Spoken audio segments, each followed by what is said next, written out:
Olá, eu sou Renata Dionísio, sou professora dos cursos de Pediatria e Neonatologia aqui na AFIA. Sejam muito bem-vindos a mais um videocast e não posso deixar de lembrá-los que aqui com a gente você aprende mesmo tendo pouquíssimo tempo para estudar. Hoje eu quero abrir esse episódio de uma forma um pouco diferente, eu não vou falar exatamente do diagnóstico inicial, mas eu vou te contar um contexto, porque o que a Academia Americana fez com esse paper aqui foi corrigir décadas de inconsistência conceitual na pediatria. Então, o assunto de hoje é o protocolo, né, o guideline para diagnóstico e manejo do faltering weight, tá? O faltering weight é o termo que substituiu o faltering grow, né? O failure to thrive, desculpa, né? Então a gente falava failure to thrive, tinha lá que exames pedir, que nível pedir, e neste ano de 2026, no comecinho do ano, entre fevereiro e março, esse é um guideline gratuito, tá? Que vocês podem acessar a qualquer momento, falando aí de crescimento deficiente, que é o que ele chama de faltering weight ou faltering growth, beleza? Então, olha só, para a gente começar esse primeiro bloco aqui teórico, né? Da onde surgiu esse conceito failure to thrive? Então, década de 1930, ele foi criado esse conceito para descrever crianças de países de alta renda que apresentavam um baixo ganho ponderal, sem os sinais clássicos de desnutrição, né? Como era observado nos países aí com escassez alimentar. Ou seja, ele era um rótulo, ele nunca era um diagnóstico, ninguém entendia porque essas crianças não cresciam, né? Ele era um rótulo para padrões de crescimento, né? E qual que era o principal problema desse conceito aqui de failure to thrive? O seu filho é um failure to thrive, né? Primeiro que nunca houve um consenso na definição, né?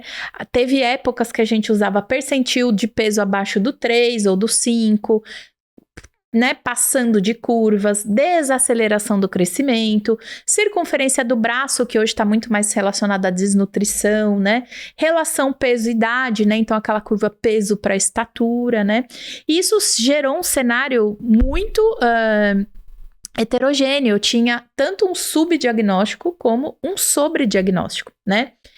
E aí, além disso, a gente tentava organizar esses pacientes com causas orgânicas ou causas não orgânicas, né? Então, assim, causa orgânica é quando o cara tinha uma doença e causa não orgânica, eu não tinha uma causa médica, era talvez uma causa social, era uma causa psicológica, né? Mas esse é um modelo muito simples, porque na maioria das vezes a gente tem fatores biológicos, nutricionais, comportamentais e sociais. É isso que a gente sabe ao longo desse tempo, né? E por que esse termo também era meio pejorativo, né? Porque failure, do inglês, ele vem de falha, uma criança que falha, né? E aí a família leva consigo essa culpa. Então, pra gente, isso pode inclusive interferir um pouco na sua relação médico-paciente, né? O seu filho está falhando, por melhor que você esteja fazendo por ele, né? Então, a Academia Americana resolveu, né, unificar isso para deixar claro que esse modelo não era sustentável, porque a gente não tinha uma padronização de medidas, a gente tinha uma falha diagnóstica, a gente tinha uma dificuldade na pesquisa científica até para fazer os trabalhos, né? E isso levou aí a um novo conceito. E para a gente continuar, né, aqui esse assunto, a Academia Americana, então iniciando esse segundo bloco aqui do nosso videocast, né, com essa nova definição de faltering weight, né? Então é para a gente usar a clínica descritiva, esse conceito mais descritivo, para a gente rastrear e diagnosticar e manejar de melhor forma.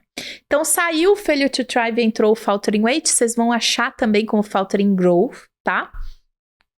A gente começa a usar o Z-score especificamente, que eu acho maravilhoso, porque P3,5 até 1,66 para mim é péssimo, então a gente tá variando ali de 3,15, 0, né, mais 1, menos 1, então os números ficam ali, em vez de a gente usar esses números muito quebrados, a gente tá usando 0 no meio, menos 1, menos 2, menos 3, mais, né, para baixo, mais 1, mais 2, mais 3 para cima, né? Então, com critérios objetivos, e aí sim eu consigo fazer uma comparabilidade global, né? Se tá todo mundo usando a mesma coisa. E aí a gente abandonou também, então, a terceira mudança de estrutura, né? Primeiro a gente falou do termo, depois a gente falou que vai usar só o Z-score, e a gente também mudou o raciocínio. Eu começo a separar orgânico de não orgânico e vou fazer a minha visão integrada, multifatorial.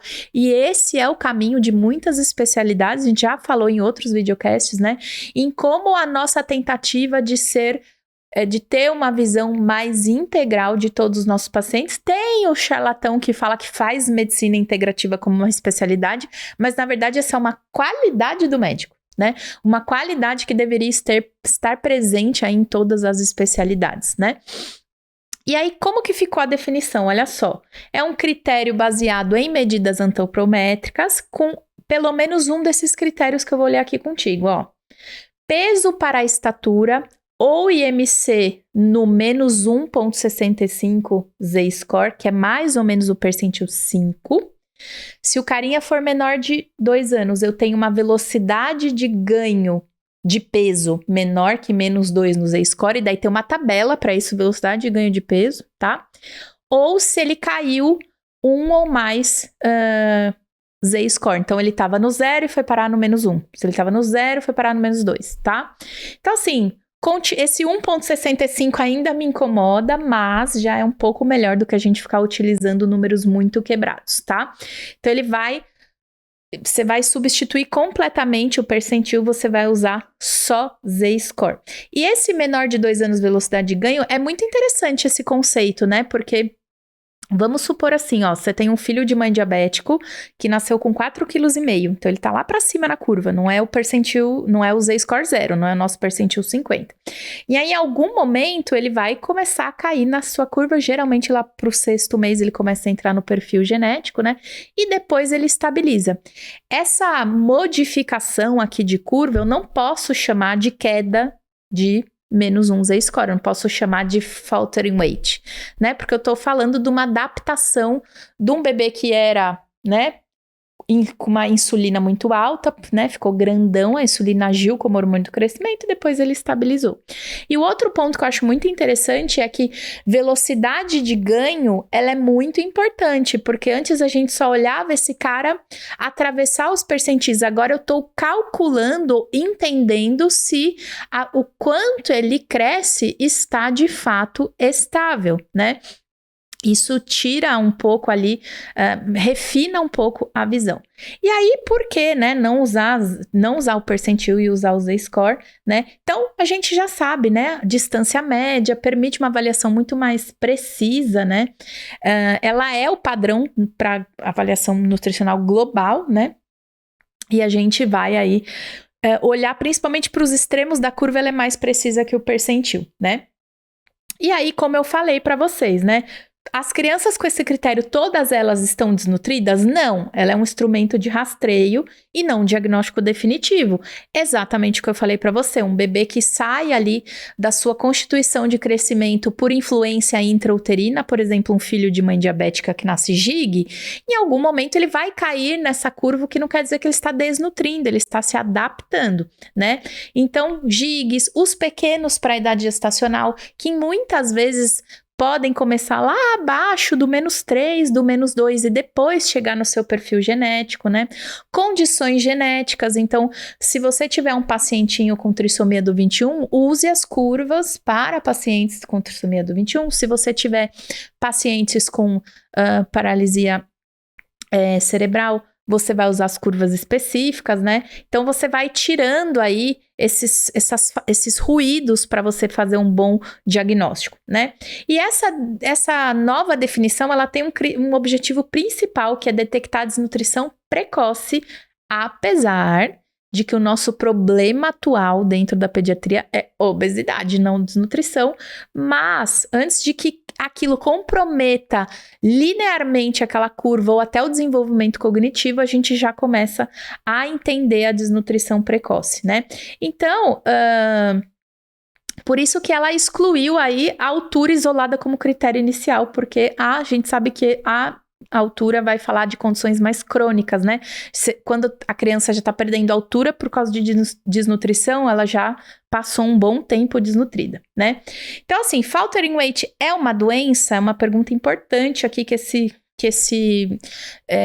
guideline trouxe pra gente. Não, ela não é uma doença, não é um CID, não é um diagnóstico, é um sinal clínico que indica que algo pode interferir no crescimento. Vou te dar uma outra noção aí do que pode acontecer, um outro exemplo. Você tem um paciente que estava lindo, maravilhoso e entrou na escola, e aí pega uma doença atrás da outra, né? Ele vai começar, pode ser que ele dê uma leve deslizada ali no peso, mas não que ele tenha uma doença, não que ele tenha uma desabsorção, né?